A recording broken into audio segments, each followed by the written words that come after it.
どうも、漫画オタクのはやんです。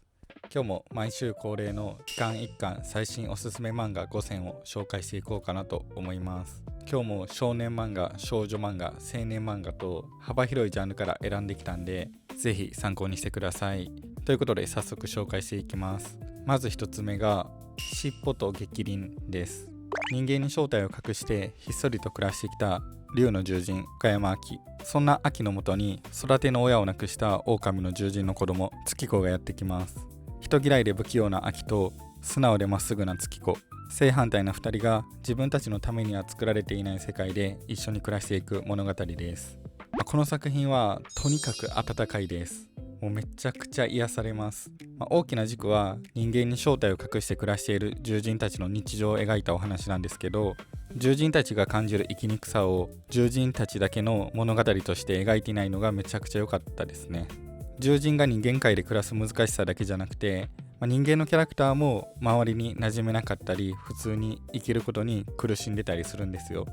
種族は違っても抱えている生きづらさは同じなんやなって感じられる描き方がすごく良かったです。繊細なテーマのように感じるんですけど、全然重くなくてめっちゃ丁寧に優しく描いてくれてるんで、読んでいてずっとあったかい気持ちになれましたね。なんか静かに感動できる作品って感じで、僕は2話の最後で少し泣きましたね。2つ目、吸血白書です。人間界に逆異世界転生してきた吸血鬼の高校生アルとカード。吸血鬼ならではの価値観や吸血衝動に振り回されながら毎日のように騒動を巻き起こしていく日常コメディです。獣人の次は吸血鬼です。こっちはさっきの尻尾と逆鱗とは違って、吸血鬼や獣人みたいな普通の人間じゃない存在も周りから普通に受け入れられて暮らしています。内容はイケメン吸血鬼2人とその周りの人たちによるドタバタ学園コメディって感じです。一応少女漫画なんですけど、少女漫画らしい恋愛がメインではなくて、かなりコメディ寄りの作品かなと思います。スケットダンスみたいなノリが好きな人はかなりハマるんじゃないかなと思います。普段少女漫画を読まない人でもかなり楽しみやすいと思います。もちろん話も面白くておすすめなんですけど、絵もめちゃくちゃ綺麗なんですよね。この表紙の絵が好きっていう人はぜひ読んでみてほしいですね。全体的にどこか懐かしい感じもして僕はめちゃくちゃ好きでしたね。3つ目が都市伝説清掃員です。不運続きで借金まみれの人生を送っている篠宮凪。そんな凪の前に異形の男が現れ、都市伝説を清掃する高額報酬の仕事を持ちかけてきます。男の正体も仕事の内容もわからないまま理不尽な怪異に巻き込まれていくオカルトコメディです。ホラー漫画にもいろいろな題材があるんですけど、この漫画で扱われるのは誰もが一度は聞いたことあるような都市伝説です。有名な都市伝説が多くて難しい説明がなくてもすぐに物語へ入り込めるんがいいなって思いました。ちゃんと不気味さはあるんですけど、キャラクター同士の掛け合いとかめっちゃ面白いんで、ホラー漫画に興味あるけど本格的に怖い作品は苦手っていう人にもおすすめできる漫画かなと思います。4つ目が泥系ファミリーです。世紀の大怪盗ラパンがいつものように警察の包囲網を突破して宝石を盗み出した直後、何者かに狙撃されてしまいます。そして目を覚ますとなぜか子供の姿になっていました。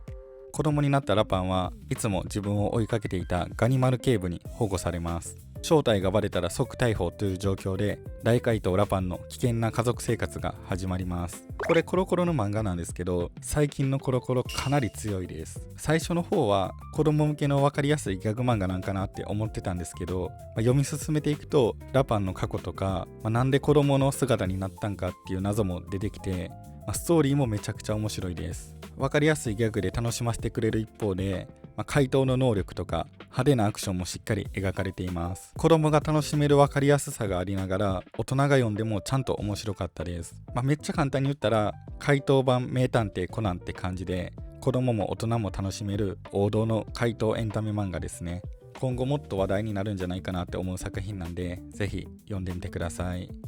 5つ目が惨劇です。山に囲まれた田舎町で暮らす高校生笹野美駒。幼なじみに初恋の相手を取られ、学校の人間関係からも弾き出されていた美駒にとって亡くなった祖父が残した山だけが唯一の居場所でした。ところがある日、その山を顔を隠した謎の男が購入してしまいます。静かだった山を舞台に人間たちの愛情や憎しみが渦巻く日常サスペンスです。今回は比較的コメディ要素のある作品が多かったんで、最後は一気に雰囲気を変えようかなと思います。この漫画は最初から最後までずっと不気味で薄暗いんですよね。セリフや登場人物の感情がめちゃくちゃリアルで生々しくて、読んでいてゾクッとする瞬間が多かったです。作品全体に不穏な空気が漂っていて、登場人物が何を考えてるんかわからない、それやのになぜかどんどん引き込まれて一気に読めてしまいます。不気味さが癖になる不思議な魅力を持った作品やなって思います。特にヒロインのセリフとか表情がリアルすぎて読んでてめちゃくちゃゾクゾクしましたね。はい、ということで今週もまだ1巻が発売したばっかりのおすすめ漫画5つ紹介しました。ほんまにどれも面白いんですけど、個人的には吸血白書もっと話題になってほしいなって思います。ほんまにノリがめちゃくちゃ好きでした。少女漫画やからスルーしてるっていう人もいるんじゃないかなと思うんですけど、もうほんまにみんなに読んでほしい。めちゃくちゃ面白かったです。普通に表紙めっちゃおしゃれやからコレクションとしても持っておきたいって思える作品ですね。まだ読んだことない人はぜひ読んでみてください。ということで今回の動画が面白かった、参考になったって人はチャンネル登録、高評価、ハイプよろしくお願いします。それでは本日もご視聴いただきありがとうございました。